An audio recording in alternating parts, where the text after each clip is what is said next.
Olá para você que não me conhece, seja muito bem-vindo ao meu canal. Eu sou Ricardo Ferreira Nunes, eu sou farmacêutico e professor. E o assunto da aula de hoje é sobre relação estrutura-atividade, a quinta aula sobre esse assunto.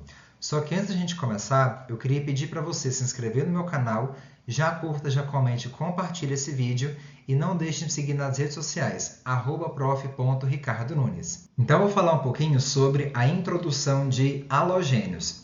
Então, primeiro a gente tem que lembrar que os halogênios, eles estão lá na tabela 7A, na penúltima coluna, pertinho lá dos gases nobres. E aí os principais átomos que são mais eletronegativos, que são esses halogênios, nós temos o flúor, o cloro, o bromo e o iodo. Então, quando a gente observa a ligação entre esses átomos, a ligação carbono e flúor é mais forte do que a ligação entre carbono e hidrogênio. E aí observe que carbono e cloro, carbono e bromo e carbono e iodo apresentam ligações mais fracas do que carbono e hidrogênio. Então são compostos mais reativos. Nesse caso, quando você adiciona a presença desses halogênios, eles têm uma tendência maior a aumentar a lipofilia da molécula e aí eles têm uma tendência também de acumular em tecido adiposo. Então eles ficam mais tempo no nosso organismo, alterando então os parâmetros de farmacocinética em relação à distribuição. Observe aqui que eu tenho a clonidina, que tem uma dose efetiva de 0,01 mg por quilo, e comparando com uma outra estrutura que tem uma dose efetiva de 3 mg por quilo. Observe que nessa estrutura eu simplesmente mudei a posição de lugar dos átomos de cloro. E essa mudança de posição fez com que a clonidina aumentasse sua potência farmacológica, porque quanto menor a quantidade de fármaco que eu tenho para exercer o efeito terapêutico, mais potente vai ser esse fármaco. Temos também a introdução de hidroxilas. E observe que hidroxila é um tipo de ligação que faz ligação de hidrogênio. Então, a gente vai adicionar as hidroxilas com o objetivo de aumentar a hidrofilia da molécula. Quanto mais hidrofílica ela é, melhor ela vai se solubilizar em meio aquoso. Então, nós temos um novo centro para a formação de ligações de hidrogênio com o sítio-alvo. Então, se na minha proteína ela também faz ligação de hidrogênio, ela consegue interagir com essa porção da molécula. No caso de grupamentos fenólicos, que eu tenho a presença do anel aromático ligado à hidroxila, está relacionado a uma melhoração bactericida. Então, o fenol, por exemplo, ele é um anel aromático ligado a uma hidroxila que apresenta uma ação antibacteriana.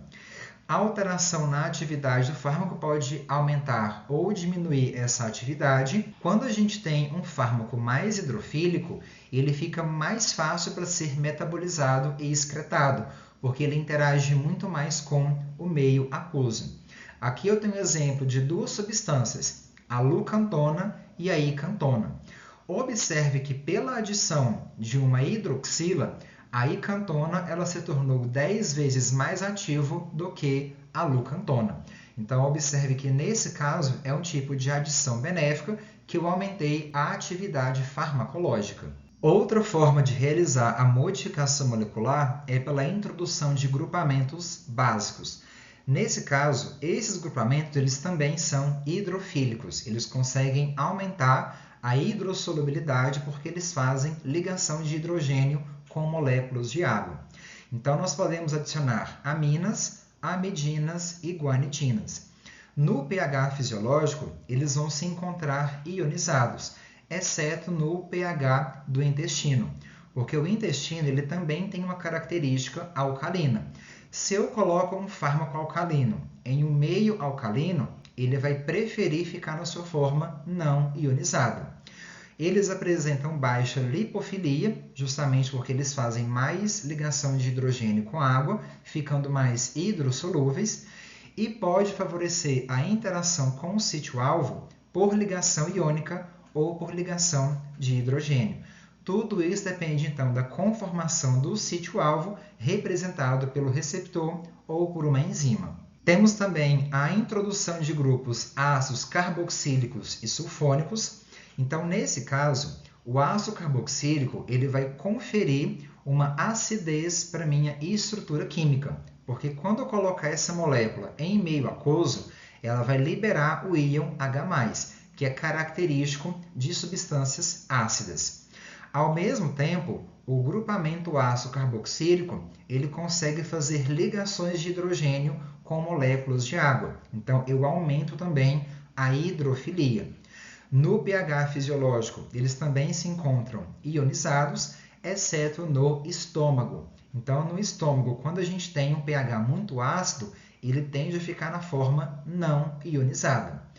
A eliminação se torna um pouco mais fácil devido a essa hidrofilia dessas moléculas, porque se elas são mais hidrofílicas, elas são mais propícias a sofrerem reações de metabolismo de fase 1 e de fase 2. Então, observe que nós temos diferentes fármacos que apresentam esses grupamentos ácidos carboxílicos ou então ácido sulfônico.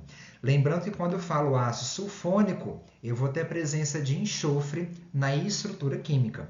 Então, aqui eu tenho o fenol, que apresenta uma ação antisséptica, o ácido salicílico, que tem a presença aqui do grupamento ácido carboxílico, que apresenta uma ação anti-inflamatória. Temos a fenilalanina, que é um aminoácido. Nesse caso dessa molécula, observe que eu tenho um anel aromático que faz a ligação de carbono, a ligação de Van der Waals. Tem o grupamento amina, que faz a ligação de hidrogênio. Ácido carboxílico, que faz ligação de hidrogênio. Cada tipo de molécula, você consegue avaliar por meio dos grupamentos químicos o tipo de ligação que cada uma delas faz.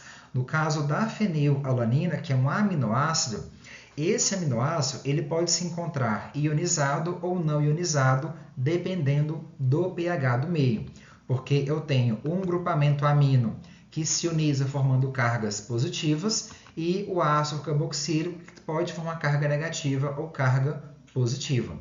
O grupamento amino ele também pode formar uma carga negativa. Tudo vai depender do pH do meio. E, por fim, nós temos grupos tióis, sulfetos e outros contendo enxofre. Então, prontamente metabolizados por oxidação. São pouco utilizados em estudos que avaliam relação estrutura e atividade. A maioria das moléculas que apresentam grupamento enxofre, elas podem facilitar aquela ação com metais. Então, aqui eu tenho a penicilamina, que ela forma o dimecarprol na presença de átomos de cobre. Então, esse grupamento ele permite um sequestro ali pelos íons metálicos, favorecendo então a ligação com esse tipo de substância. Então, espero que vocês tenham gostado dessa nossa última aula sobre relação estrutura e atividade. Mais uma vez, já curta, comente e compartilhe esse vídeo. Não deixe de me seguir nas redes sociais e até a nossa próxima aula.